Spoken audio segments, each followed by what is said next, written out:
राज्य मागासवर्ग आयोगाची आज पुण्यात महत्त्वाची बैठक होणार आहे। पुण्यातील राणीच्या बागेतील व्हीव्हीआयपी विश्रामगृहात सकाळी 11:30 वाजता मागासवर्ग आयोगाची बैठक होणार आहे। न्यायमूर्ती सुनील शुक्रे यांची आयोगाचे अध्यक्ष म्हणून नियुक्ती झाल्यानंतरची दुसरी बैठक आहे। या बैठकीत मराठा समाज आणि खुल्या प्रवर्गाच्या सर्वेक्षणाच्या अनुषंगाने काढण्यात आलेल्या कामाचा आढावा घेण्यात येणार आहे। आधीच्या बैठका राजीनामा आणि नाराजी सत्राने गाजल्यामुळे आजच्या बैठकीकडे सगळ्यांचं लक्ष आहे।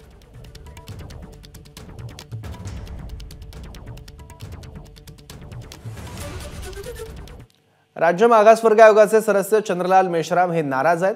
सरकारचा आयोगाच्या कामात हस्तक्षेप होत असल्याने त्यांनी आपली नाराजी व्यक्त केली आहे। पुण्यातल्या मागासवर्ग आयोगाच्या बैठकीला ते उपस्थित राहणार नाहीत। राज्य मागासवर्ग आयोगाच्या अध्यक्षांचा आतापर्यंत 4 जणांचे राजीनामे आलेले आहेत।